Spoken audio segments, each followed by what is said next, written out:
Hechos AM con Manuel Burgos. Así es, vamos ya al espacio de la entrevista que tenemos para esta mañana. Les recordamos el tema del que vamos a hablar, la necesidad de una nueva reforma al sistema de pensiones. Eso lo han puesto sobre la mesa algunos partidos políticos, entre estos pues el FMLN. Les recordamos también que ya se hizo una reforma en el año 2017, pero se está hablando de que es necesario entrar de lleno a discutir ese tema nuevamente. Pero pongamos algunos hechos en contexto. Los partidos mayoritarios en la Asamblea Legislativa están discutiendo nuevos cambios que puedan hacerle a la ley del sistema de pensiones cuando aún no se cumplen ni 2 años de las últimas reformas.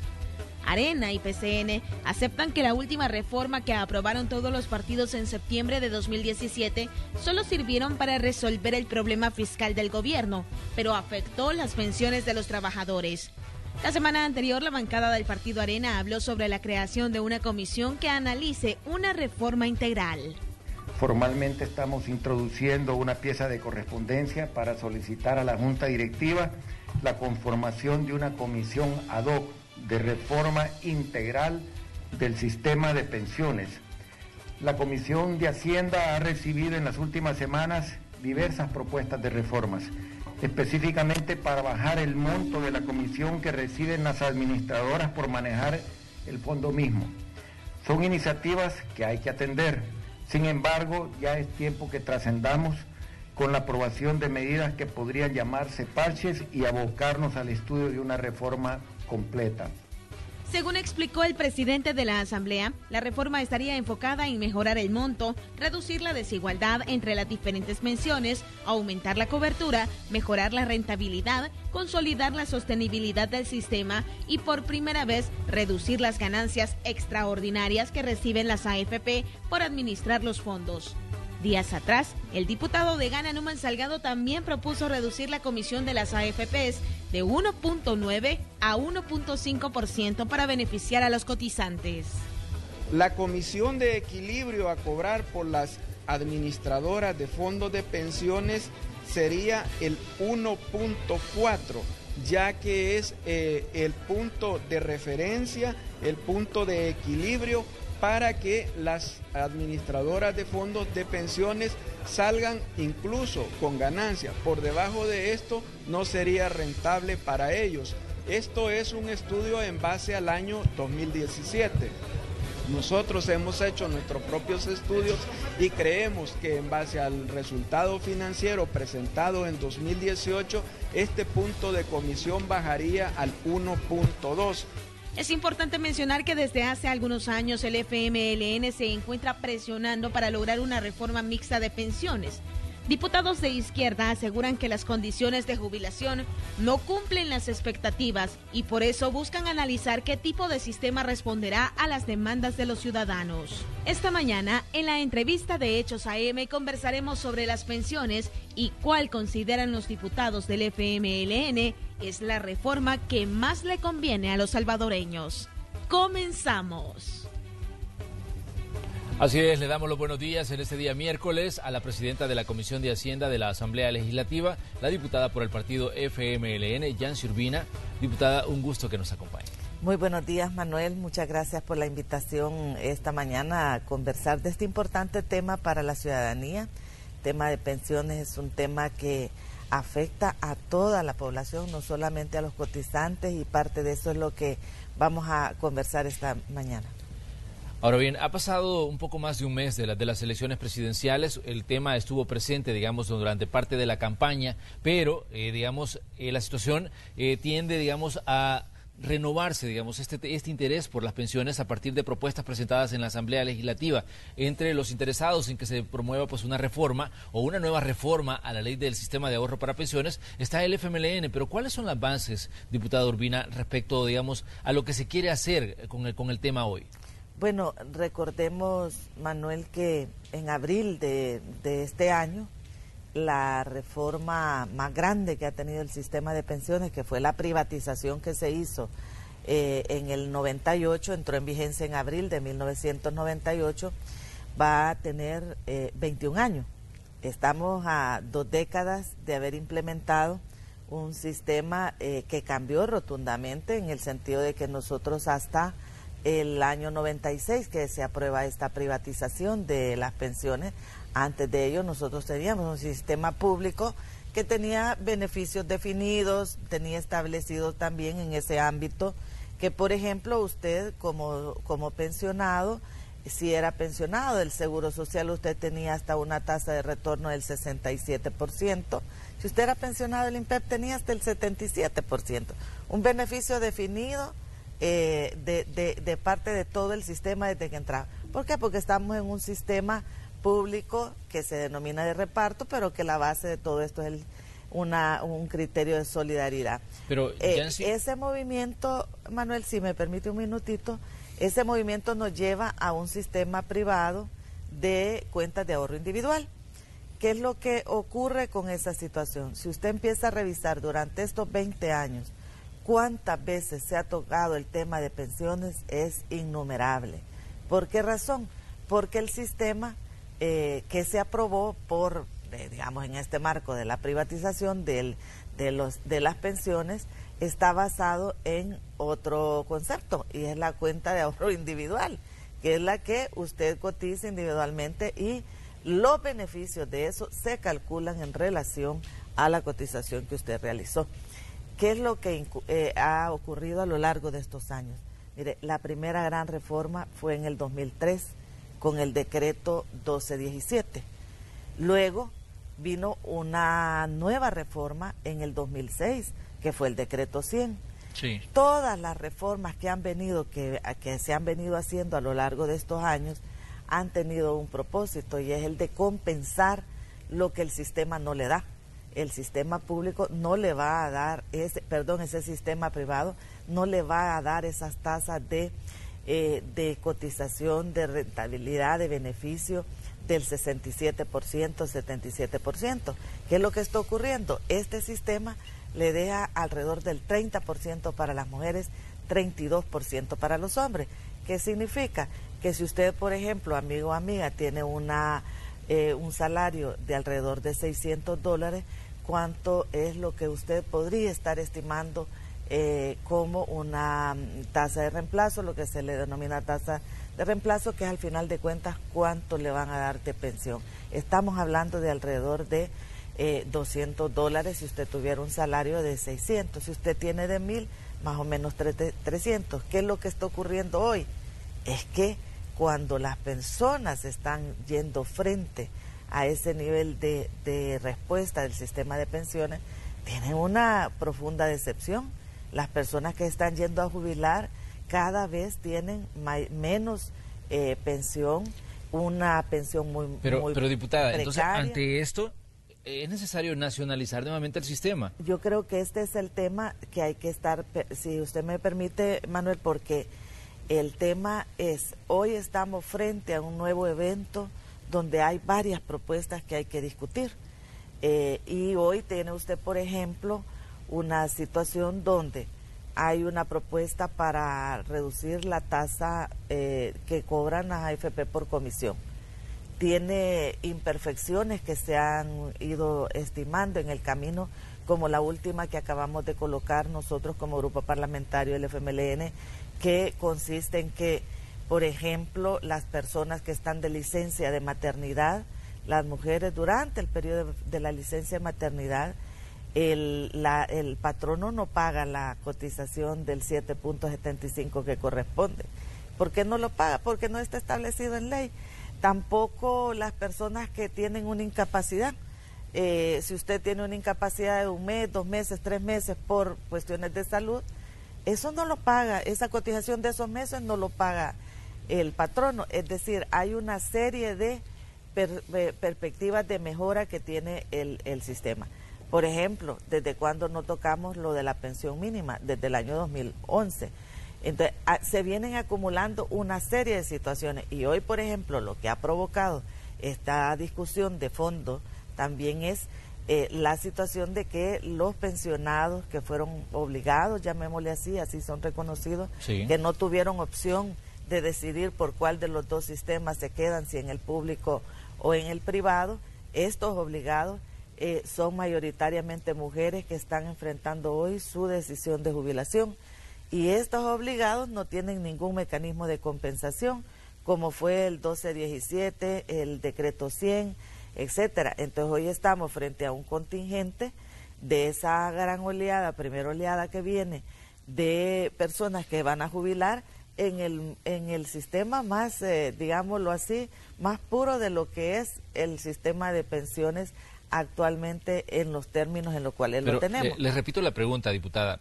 ¿Considera usted que la salida a este problema de las pensiones es la nacionalización del sistema nuevamente? Porque si bien recuerdo la propuesta del FMLN, la propuesta legislativa del FMLN 2018-2021 contemplaba un apartado donde decía continuar luchando por la nacionalización del sistema de pensiones. ¿Es hacia eso que vamos? ¿Ese considera usted que es el punto que ustedes pretenden que se discuta en la Asamblea, la nacionalización o la renacionalización del sistema de pensiones? Nosotros estamos proponiendo una discusión a fondo de lo que es este sistema de pensiones actualmente, porque evidentemente no está dando la respuesta que las ciudadanos y las ciudadanas y los ciudadanos requieren en el tema de pensiones.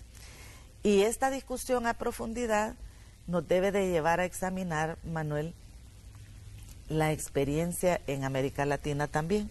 Y le pongo un dato. Entre el año 81 y el año 2014, en el mundo se privatizaron más de 30 países en el mundo privatizaron el sistema de pensiones. En el año 2018 habían 18 países que habían hecho profundas reformas de reversión. Y eso no lo digo yo, lo dicen todos los estudios de la OIT. En el caso salvadoreño fue Chile el ejemplo que se siguió. Y el ejemplo de Chile tiene unas reformas profundas e incluso de incorporando otros pilares ya, como pilares públicos, por ejemplo. Usted ve la experiencia de Argentina. Argentina revirtió y devolvió todo el sistema a un sistema público basado en el criterio de solidaridad, ¿verdad? Beneficios definidos, universalidad. ¿Qué permite eso? Que los ciudadanos y las ciudadanas puedan tener esto. Nosotros como grupo parlamentario del FMLN creemos que hay que hacer una reforma profunda, hay que crear un sistema, en nuestra opinión, público que esté basado en esos principios de solidaridad. ¿Por qué le llamamos de solidaridad? Porque muchos le tipifican de reparto y como que esto fuera que se reparten a gusto del cliente las pensiones. No, estamos hablando de un sistema solidario, universal, que tenga mayor cobertura. La cobertura que tenemos actualmente es de alrededor del 20%. Solo el 20% de las personas tienen un sistema de acceso al sistema de pensiones. También tenemos que ver una mayor, digamos, inclusión, es decir, cómo vamos a hacer para todo ese contingente de personas que no tienen. Esta reforma de la que está hablando el FMLN, esta reforma profunda, implica la renacionalización, diputada, porque ¿por qué no lo llamamos por su nombre? ¿Consideran ustedes que esta puede ser la salida? Usted le puede tipificar renacionalización. Nosotros le podemos llamar también una discusión a fondo para la instalación de un sistema público que no tenga fines de lucro, porque lo que usted tiene hoy es un sistema privado que lo que tiene fines de lucro y por eso tiene comisiones de administración como la que hemos señalado, que venimos de arriba de 2%, ahorita 1.95%, el otro año tendrían 1.90%. Por eso es que tenemos esas características de este sistema de pensiones actual, porque tiene fines de lucro. Usted convirtió lo que era un derecho, que es la pensión, el acceso a la seguridad social, para cuando usted tiene una edad de retiro, que es un derecho, lo convertimos en un negocio, porque lo que tiene hoy como sistema privado de pensiones es un negocio, no tiene fines de lucro. Que es el planteamiento de nosotros, un sistema público que esté basado, que no tenga el principio de fines de lucro, sino más bien de bienestar social, que pase a generar beneficios definidos para la gente, que dé respuesta a que usted cuando se va a la jubilación no empeore sus ingresos, que no le haga caer en la pobreza por la precaria pensión que recibe y que podamos también tenerlo de manera sostenible en el tiempo.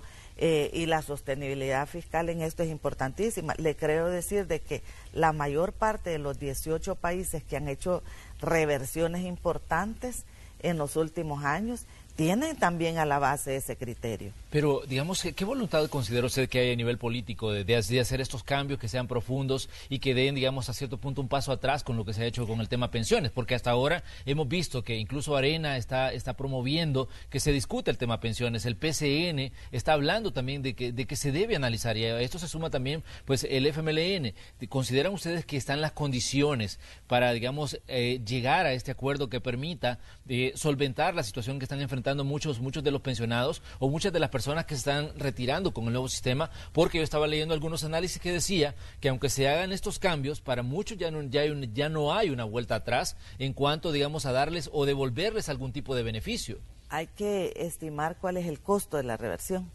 Y le quiero decir que también eso debieron hacer en aquel momento cuando privatizaron.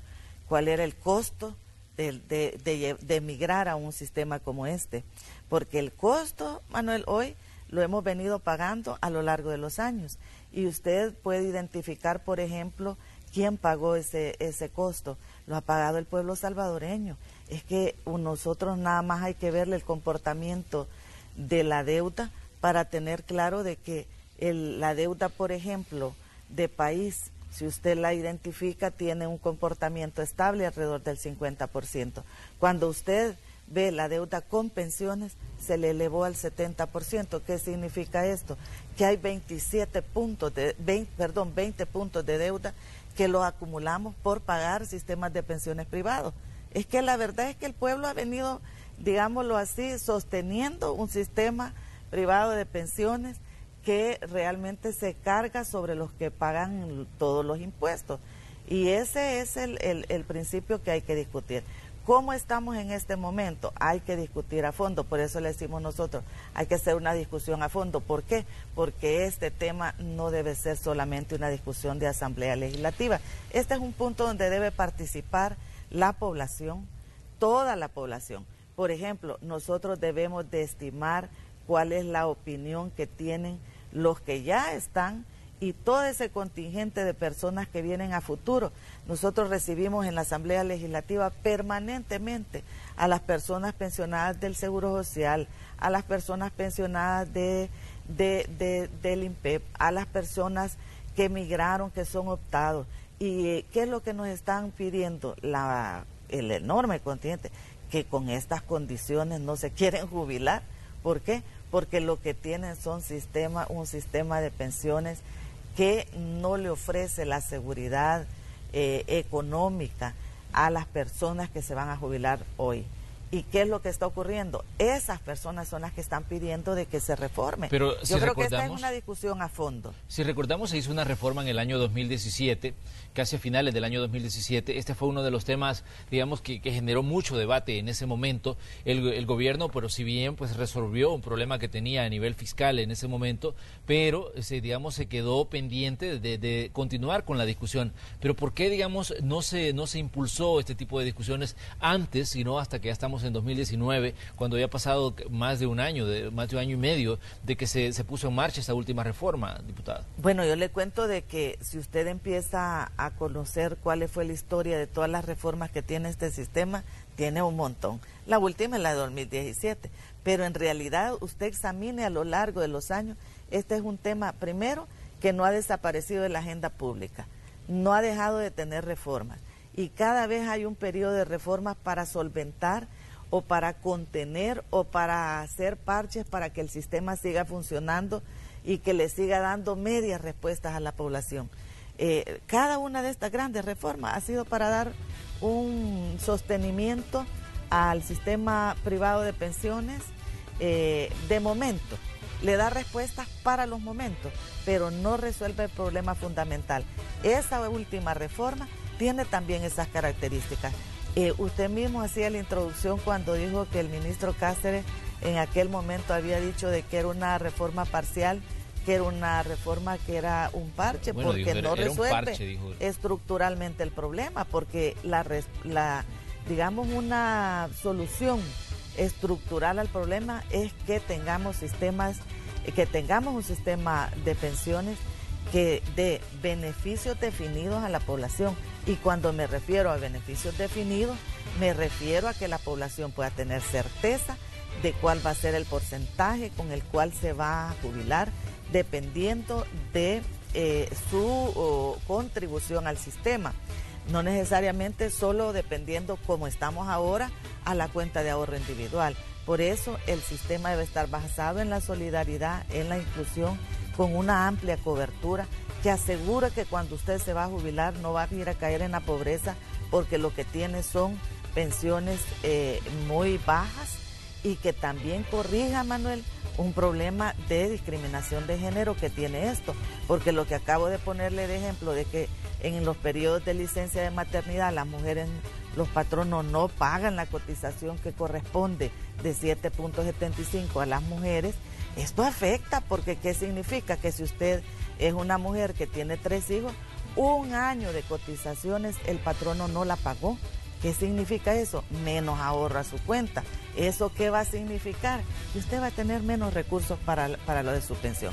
Es decir, debemos de plantearnos seriamente, en nuestra opinión, hoy sí, una reforma a profundidad que no sea solamente un parche para seguir sosteniendo temporalmente la situación del sistema de pensiones, porque hoy, por ejemplo, podríamos caer en la tentación de también tener una reforma parcial que lo que haga es darle, como decimos nosotros, una respuesta a un problema específico, pero no al conjunto de todo el sistema. Y no tener una situación también, creo yo, en esto, de responsabilidad con el futuro, porque lo que tenemos que ser también es muy responsables en la sostenibilidad fiscal, pero también tenemos que ser muy responsables con las generaciones futuras. Vamos a hacer una pequeña pausa comercial, vamos a regresar con más de este tema. A usted seguramente le interesa porque estamos hablando de los planes de retiro de muchísima gente que está buscando o trabajando para en el futuro tener un retiro digno, y ese es un tema que debe interesarnos a todos, porque definitivamente es una situación importante la que se está analizando en la Asamblea Legislativa. Regresamos enseguida.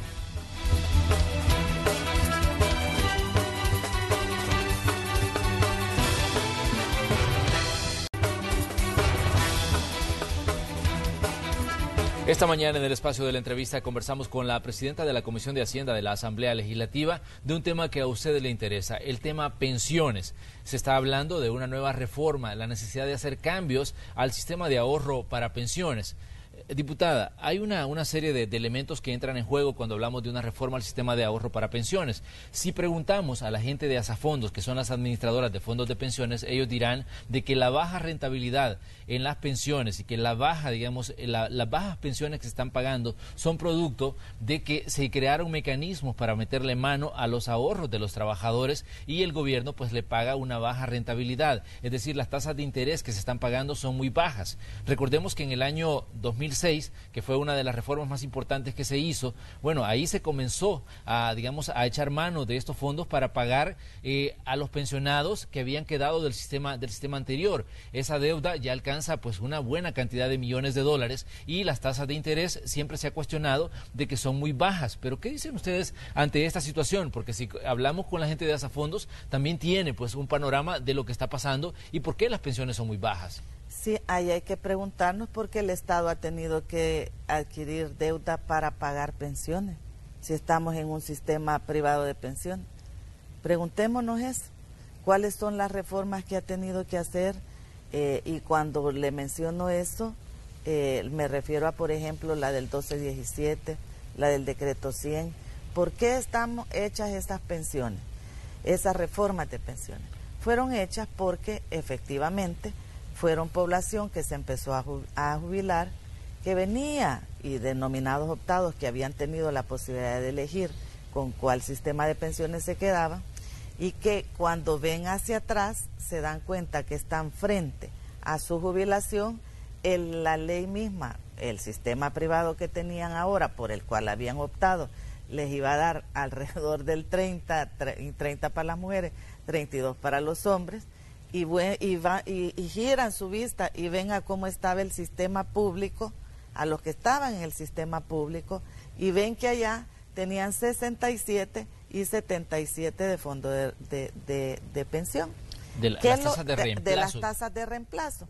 Entonces, ¿qué ocurre? Que vienen y estos grupos que se van a jubilar hacen presión y empiezan a hacer también su incidencia, y a reclamar y a protestar porque estaban frente a una jubilación notablemente disminuida.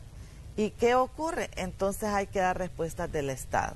Y el Estado empieza a dar respuesta. Así tenemos la del 12-17 en el 2003.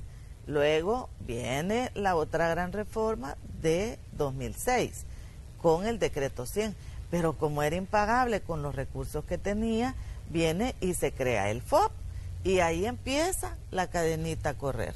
Y ahí empieza, por eso le decía, de este periodo, en estos 20 años, el Estado adquirió por lo menos un 20 puntos de deuda a causa del tema de las pensiones. ¿Es o no razón para preguntarnos, amigos, amigas, qué está pasando con este sistema de pensiones que nos endeudó, que pagamos todos los salvadoreños, que no da respuesta positiva a una expectativa de pensiones? ¿Qué es lo que debemos de hacer? Mire, yo le puedo decir, hay estudios importantísimos que están llevando adelante organismos internacionales como Naciones Unidas, la OIT en específico, que ahorita acaba de publicar un estudio y le dice las experiencias de reversión que tienen por lo menos 18 países en los últimos 2 años de sistemas de pensiones que habían ido a lo privado y han hecho reversiones importantes, algunos a sistemas mixtos, algunos a sistemas públicos completamente, otros de forma parcial, pero ¿qué? Están yendo a reversiones, pero diputada, a lo que se ha avanzado. Si volvemos, digamos, la vista atrás, yo me acuerdo en el año 98, cuando se impulsó el nuevo sistema de ahorro para pensiones, se dijo en aquel momento que las AFP eran la respuesta porque el sistema que estaba siendo manejado por el Instituto Salvadoreño del Seguro Social y el INPEP, el Instituto Nacional de Pensiones de los Empleados Públicos, estaba quebrado, que era un sistema que ya no daba más y que era necesario cambiarlo. ¿Considera usted que se engañó al ciudadano en determinado momento, digamos, para impulsar el nuevo proyecto? Todos los países que privatizaron tuvieron ese mismo cuento. ¿Y qué ocurrió? Mire las experiencias de la mayor parte de los países que han privatizado. Tienen el mismo problema que tenemos nosotros, porque este sistema como tal es insostenible, a menos de que tenga el enorme soporte del Estado. Pero estamos hablando de que este es un mecanismo privado. Yo le dije, el tema de la constitución de las AFP no es que sean de caridad o tengan un sistema de solidaridad, etcétera. No, convirtieron lo que es un derecho a la seguridad social en un negocio de las AFP. Esto tiene fines de lucro, Por eso es que tenemos esas tasas de comisiones, el tema de rentabilidad, el tema de cómo se maneja todo este sistema. ¿Qué es lo que ocurre aquí? Mire, si hubiésemos, muchos estudios hoy lo dicen también, en aquel momento, ¿por qué era que estaban hablando de que el sistema público tenía una precaria situación? Porque tenía el 3% de cotización. Imagínese que usted hubiera mejorado ese sistema público y le hubiera puesto los 15% que hoy tenemos. Si hubiéramos hecho aquellas mejoras, pero como dice todo el mundo, si hubiéramos no existe. Entonces lo que sucedió es que ese sistema que daba esos beneficios, resulta ser que tenía esos beneficios definidos, ese principio de solidaridad, de inclusión, eso no lo tenemos más porque hoy tenemos un sistema privado. ¿Qué es lo que está buscando la población? Equiparar, fíjese, tanto lo del decreto 100 como lo del 1217, como lo que hoy pide la mesa para una pensión digna para las personas obligadas, es equiparar a tasas de reemplazo como las que tenía el sistema público. Y entonces, ¿con qué nos estamos comparando? Con aquellas tasas que tenía el sistema público. Estamos buscando un sistema que sea, como le digo, basado en los principios de inclusión, porque hay que ver cómo entra a una mayor cobertura. Es triste que solo el 20% de la población pueda tener acceso a una pensión. Estamos hablando de que también tenga tasas de reemplazo, de beneficio definido, que le permitan a los ciudadanos y a las ciudadanas enfrentar la edad de la tercera edad en adelante, que es cuando usted se jubila, ¿verdad? Con dignidad, y que esos ingresos también le permitan sostenerse para esos compromisos financieros que usted tiene propia para esa edad. ¿Qué es lo que ocurre? Que debemos de invertir esa tendencia de que usted cuando llega a esa edad con una pensión, sus ingresos caen de tal manera que lo llevan muy posiblemente a situaciones Pero de pobreza. Pero una de las interrogantes que surge cuando hablamos del tema pensiones, hablábamos de los préstamos que el Estado comenzó a hacer, en este caso a los ahorros de los trabajadores que estaban siendo administrados por las AFP. Hablamos que desde el año 2006 eso ha alcanzado un agujero de por lo menos 5.800 millones de dólares en deuda que ha adquirido el Estado para pagarle a la gente que quedó con el sistema antiguo. Y las tasas de interés que se han estado pagando, pues una tasa de interés que no superaba pues el 3% sobre esos 5.800 millones de dólares. En este caso, si hablamos con las administradoras de fondos de pensiones, como yo le decía, ellos señalaban que si estos fondos se hubieran invertido en otras áreas que no fuera, digamos, los préstamos al gobierno, esos intereses hubieran alcanzado cerca del 6% y las tasas de reemplazo pues serían mucho mayores. Pero qué decir, ¿cómo el Estado va a solventar, por ejemplo, esa deuda que tiene con los ahorros de los trabajadores? Ese agujero que se ha venido haciendo cada vez más grande desde el año 2006. Bueno, la reforma del 2017 ya en parte toma un mecanismo de corrección al respecto, ¿verdad? Porque recordemos que a partir de ese momento toda nueva digamos, deuda que asuma el Estado con los fondos, los certificados de inversión previsional ya se tasan todo lo nuevo a 6%. Y para atrás, digamos, a toda la deuda que se ha adquirido en los diferentes momentos, viene un proceso de ajuste que le lleva 4.5 a 5%, es decir, eso viene caminando. ¿Cómo solventar lo que no se hizo? Esas son las cosas que hay que discutir a fondo. Cuando hablemos de un nuevo sistema, que podamos diseñar un nuevo sistema de pensiones para el país, esos son los temas que hay que discutir. ¿Cuál será ese costo de traslado para solventar todo este tema de la deuda adquirida?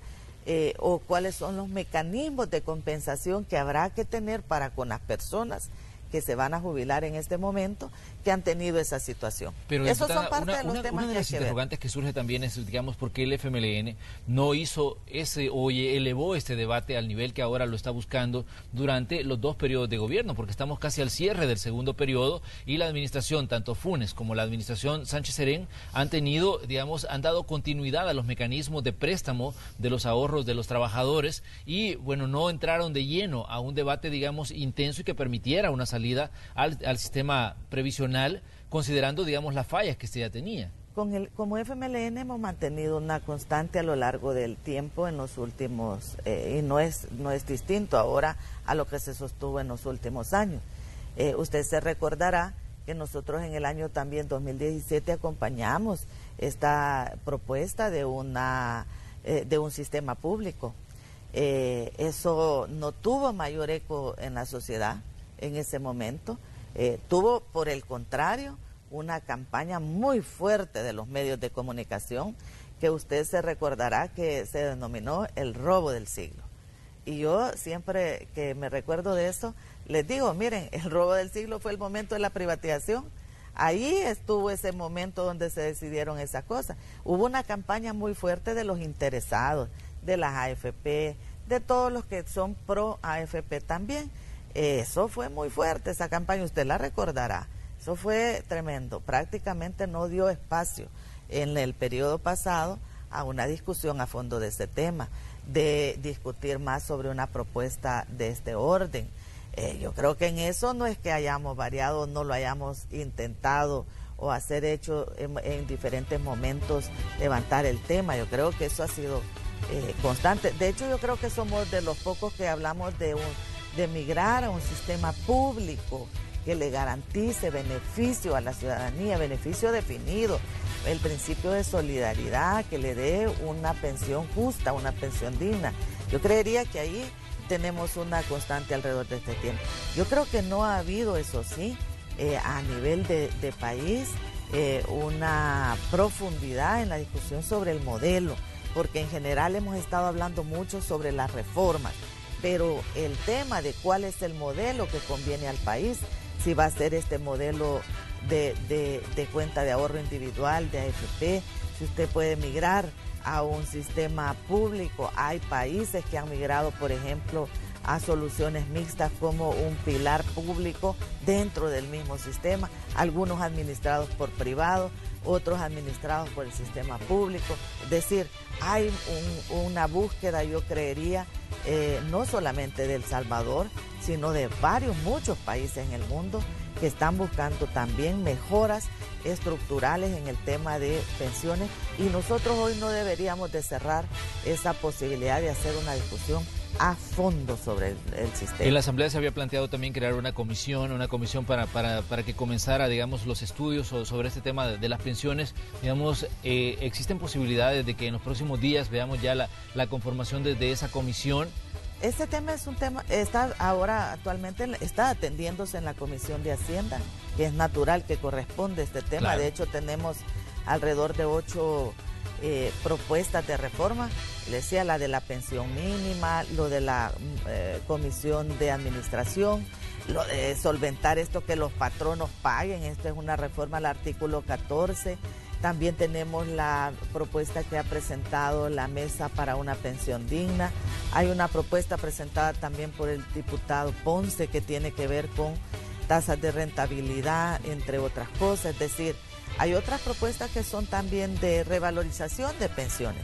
Es decir, hay una serie de expedientes que ya estamos tramitando. Pero dentro ¿debe salir de la Comisión de Hacienda el tema o para que se estudie por otra comisión o se debería quedar ahí? Ese es un tema que hay que continuar discutiendo. Aún no está conformada la comisión, pero ese es un tema que naturalmente puede llevar en la Asamblea.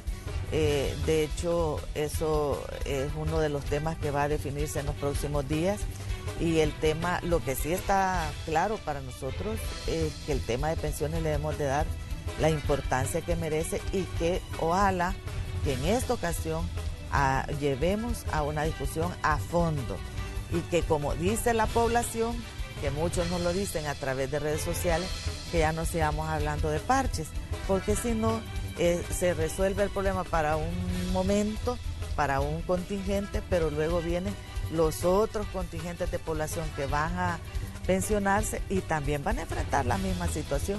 Lo que creo yo es que hoy sí debemos de desnudar cuáles son las situaciones en las que y en las que se basa este sistema y cuáles serían las opciones que deberíamos de tener los salvadoreños y las salvadoreñas. En nuestro caso, somos claros en decir que nosotros vamos por un sistema público, por un sistema basado en la solidaridad, que amplíe cobertura, porque no puede ser que solamente el 20% tenga opción de retiro. Eso nos lleva a hablar, Manuel, que no hemos hablado hoy, pero sí, nos lleva a hablar de las pensiones no contributivas, que también es un elemento importante, y de hecho este gobierno y el anterior lo han venido impulsando, como es la pensión básica universal, como es el tema de las pensiones que no son contributivas de lisiados de guerra, de veteranos de guerra, que también va en esa línea. Es decir, el nuevo momento da para, y creemos nosotros que debe dar, para que hablemos de cómo mejoramos sustantivamente las pensiones. Todo al final de cuentas se concentra en qué tipo de pensiones quiere usted. Usted necesita una pensión que sea apropiada para que pueda enfrentar su vida en un momento de retiro, en un momento de su edad, de tercera edad, de tal manera que pueda solventarle los compromisos financieros que usted también tiene ahí. Eso no debería de ser el 30% de lo que usted ganó en los últimos años, ni el 32%. Eso está claro que no le podría resolver. Y sí, que veamos esas tasas de retorno. Hay otros países que han hecho estas reversiones y de nuevo están alrededor de 55, 60, 70%. Lo hay. ¿Es factible? Es factible. Hay muchos estudios que lo están haciendo. Yo siempre les invito a que lean la OIT. Tienen muchos estudios, incluso un informe que ha generado recientemente que habla sobre la reversión en el tema de pensiones. Y este es un tema que vale la pena que como ciudadanos y ciudadanas nos participemos. Ese es el otro elemento, Manuel.